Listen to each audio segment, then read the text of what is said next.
So to get into Pikes Peak, it's kind of a little bit of a hassle. You got to go on the website for Pikes Peak, sign up for an account. And from there, if you want to drive up, you have to purchase a timed release ticket. They're for 2 hours though, 2-hour window.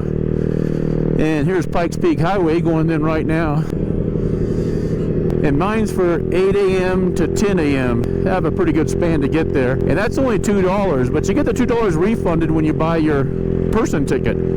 So you have to buy an $18 ticket for you to get in also, but they give you $2 off of that, so it comes out to be the same thing, $18. Well, that's not too bad of a deal. It's just a little bit of a hassle. Do it the night before. You pay for it online. I should be able to go right in. Oh, here we are. Good morning. Welcome to America's Mountain. How we doing? Thank you. That number right there. You've got it licensed and everything over 50 cc. Okay, I'll just need to just double check, but I think it's... Looks like it has to be over 50 cc's to do this. Yeah. Nice. That's fine. Yeah. I've got nitrous.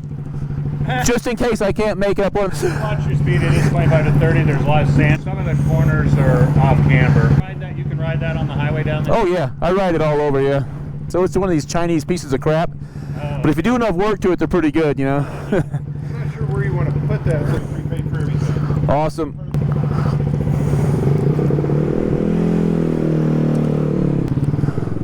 All right, we're on our way. 25 miles an hour is the speed limit for Pikes Peak. It's gonna be real slow. The mountain's pretty prominent. I didn't get a good view of it coming up. 14ers. Colorado's got 14ers. These are mountains that are over 14,000 feet tall, and Pikes Peak's one of them. You can Google them. There's all sorts of different answers you get. You'll see there's 53 of them. The Colorado State website says there's 58 of them, and there's 96 total in the United States. So Colorado has 53 to 58 of them. To be considered a 14er, it has to have 300 feet of prominence. So let's say you have a double-peaked mountaintop, and there's a 300 feet, a little valley between the two peaks. Then those are two 14,000 footers. So it makes the number pretty high. The prominence is the difference between the top of the mountain and kind of the surrounding area below it. Pikes Peak has a very high prominence. It's 5,300 feet, I think. It's actually 8,000 feet above Colorado Springs. So it really looks like it sticks up there. A lot of these mountains that are 14ers, they may be 14,000 feet, but the elevation around it is 10,000, 11,000 feet. The flat ground is, so they don't stick up that high. If you were to only count mountains that have a prominence of over 3,000 feet, then Colorado only has 10 14ers. Not that many when you count it like that. But this is one of the real ones. It has 153 turns in it. It's 19 miles long. So you're talking about, what, a 38-mile round trip. The temperature will decrease 40 degrees Fahrenheit from that point I was at when I got the tickets. I can already feel it getting colder. Bigfoot crossing there also. Must be a thing up here. You can see the road starts out with not a lot of exposure. You got mountains on both sides. I'm actually 1 mile below the summit right now, so 5,280 feet. This initial climb kind of gets you to the area you think about where it's all like open. I am full throttle here and not even doing 40 miles an hour, 35 miles an hour. This is a big steep hill right here though, so hopefully I can maintain 25. I will say about the timed entry thing, I was bad-mouthing it, but it's a great deal. I've pretty much got this road to myself. It's really nice. And I know I said the speed limit is 25, they post that, but they get it. If you have a sport bike, you're gonna come up here, you wanna play on these turns. They're pretty fun. The guy even told me, he said, hey, watch some of the corners, there's gravel in them, they're a little bit sandy right now, you'll have some washes. So they realize people are gonna come up here and go faster than 25. Yeah, 35, 40 right now.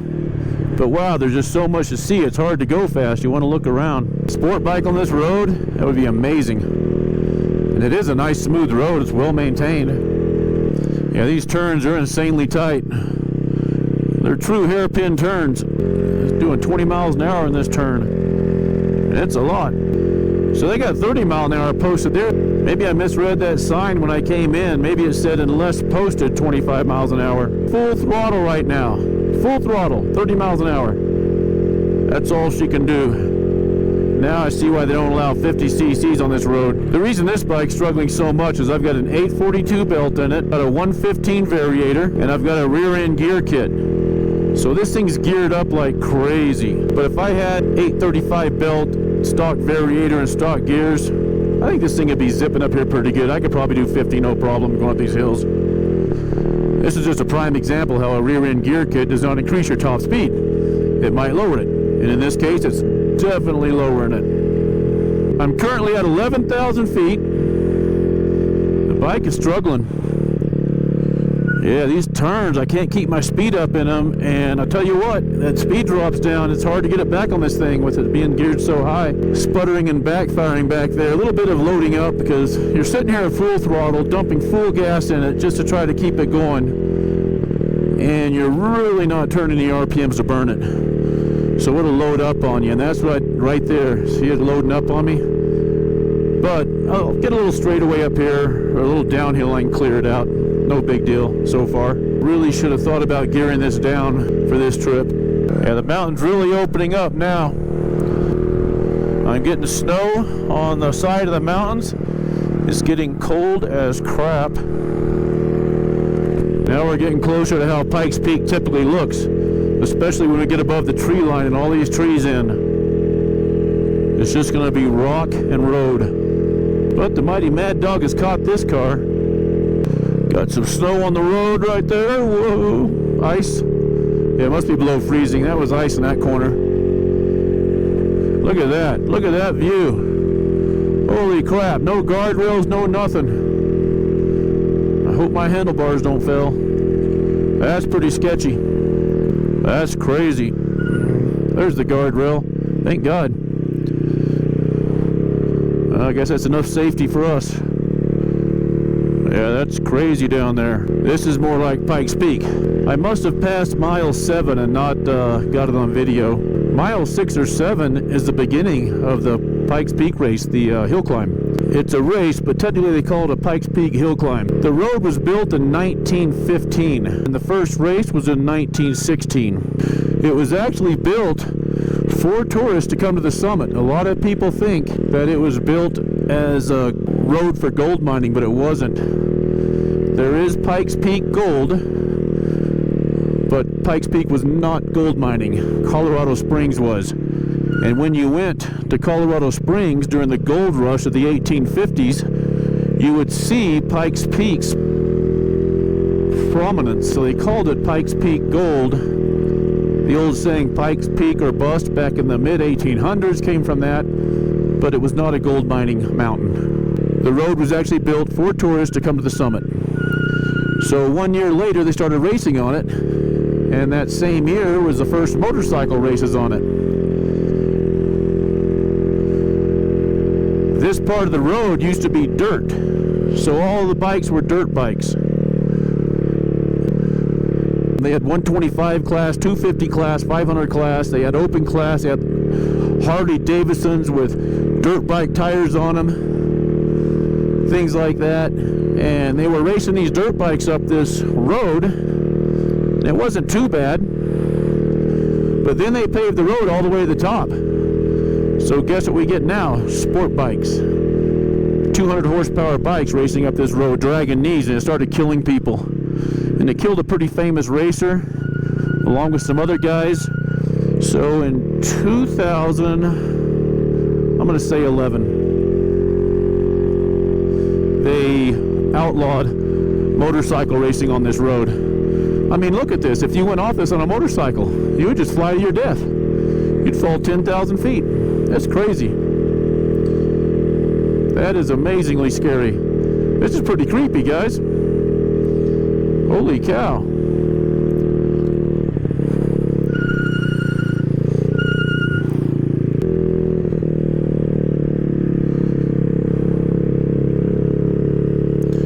Yeah, we're up here.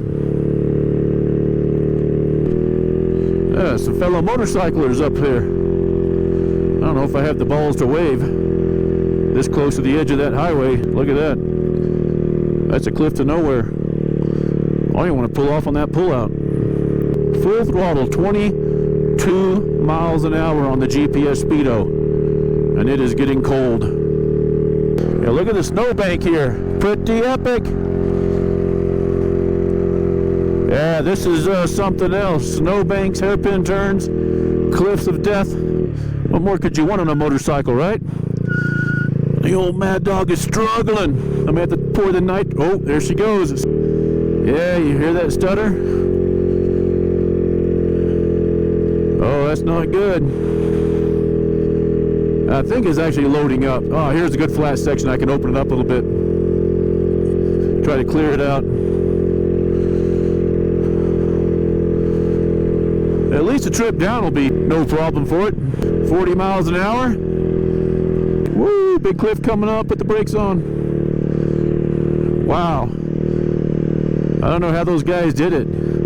It would take a ton of balls to turn these corners dragging a knee like those racers did when they used to race road bikes up here on the paved road. Can you imagine that? Yeah, here we go, 50 miles an hour. That feels good. Now it feels like it's running good again. Pikes Peak or bust. There it was on the side of that van. Saying goes back to the 1850s. All the gold miners coming here to pan for gold. This car just kind of screwed me. There I am, full throttle, 20 miles an hour again. But let me tell you what, it is getting cold up here. My fingertips are getting numb. I don't know what the temperature is. They say it's 40 degrees colder than it is down at the base. And I think it was probably around 60 something. So it's definitely below freezing up here. But it's warming up quick. You got that big sun on you. Yeah, this is sketchy up here. I mean, it's worth it though. You can see the road going up there. We're definitely way above the tree line. Some more sketchy overlook.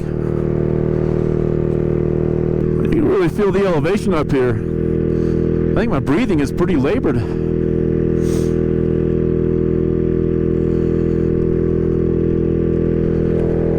I gotta open my visor. My visor keeps fogging up.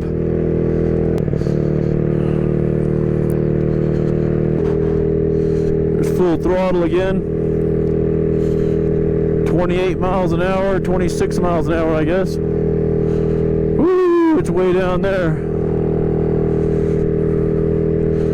That's a long ways down.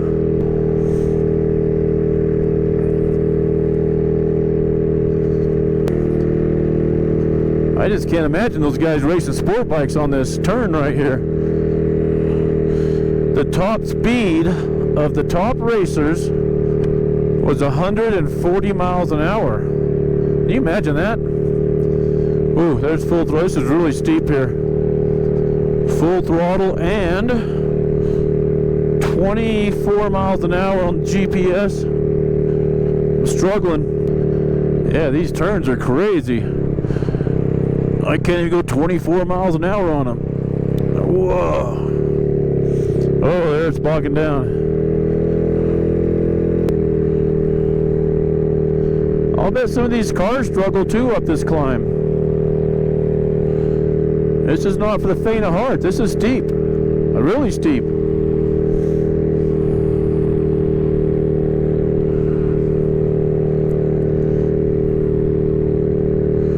Well, that snowbank is just like, I guess you have to plow that. Somebody's gonna fall right on me. So I was struggling, and now we got another hairpin turn coming up. And there's water going through this one, which of course will be ice. I don't want to lean over in that stuff.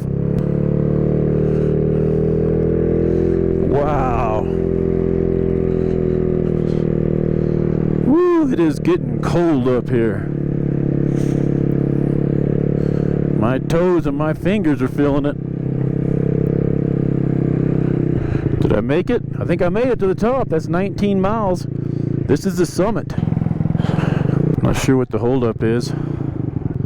It's not going to hurt you guys to walk 20 feet. You don't need to try to find parking right by the door. Most of you could probably use a little walk.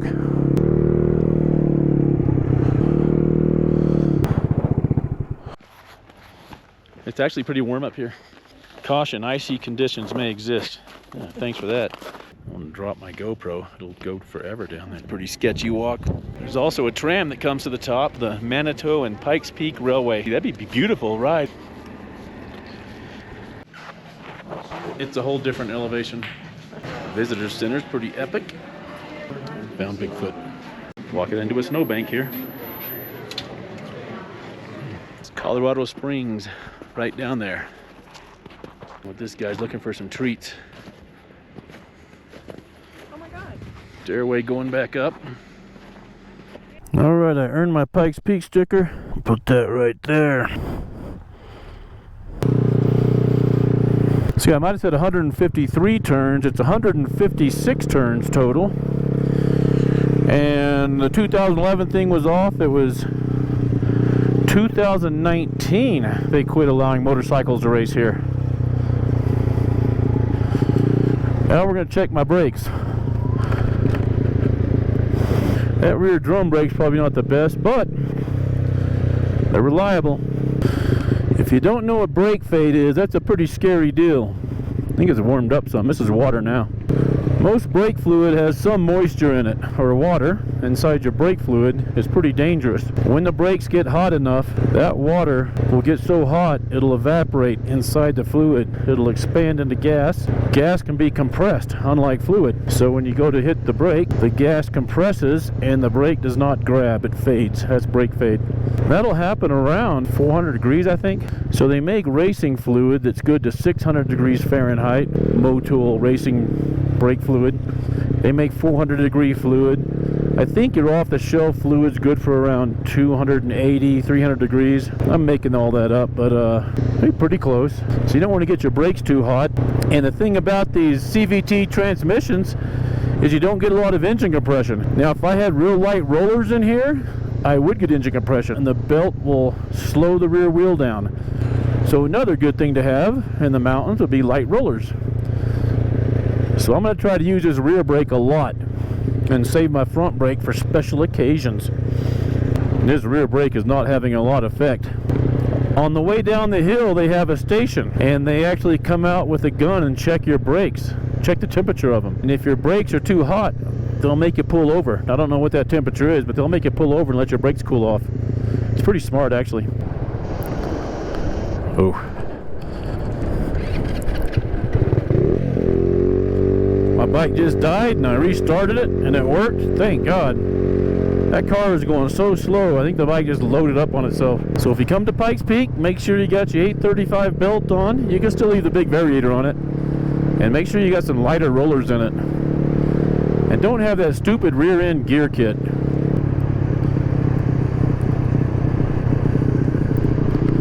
Woo! What an epic ride though. Oh, another school bus. So I think the school buses are the Pikes Peak shuttle. If you hear that clanking and clacking, that's not the bike. That's my helmet. That's the strap banging against my helmet. The bike is running solid. Nothing's fallen off so far. I'm about to pass this school bus. This is ridiculous. Okay, the pass is made. I got around the school bus. Good grief.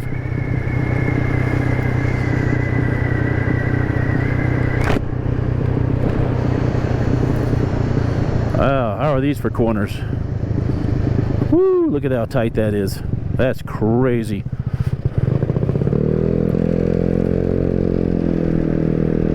I would not want to be driving a school bus on this road. I'm not really using the brake that much.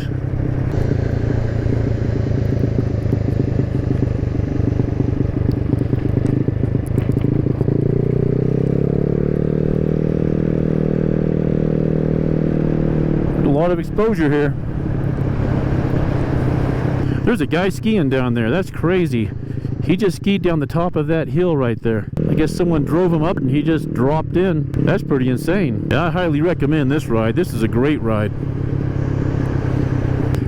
I had to get on the front brake for that one. That rear brake was full all the way in. I can normally slide my back tire even though it's a cable brake. I can slide it with the rear brake. So I'm getting all the way to the handlebar. I've probably already worn down the brake pads quite a bit. which is fine. I got my front brake here, it's not even hot yet. We might pick up that skier again around this corner. Imagine coming down one of these runs though. That's some serious professional level skiing. If you ever skied before, I think you can appreciate what they're doing.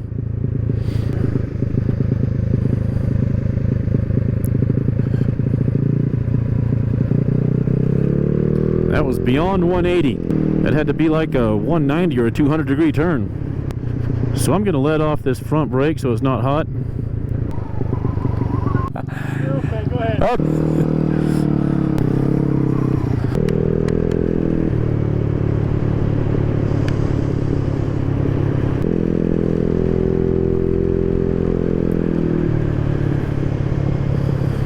The old Maddog did good on Pikes Peak.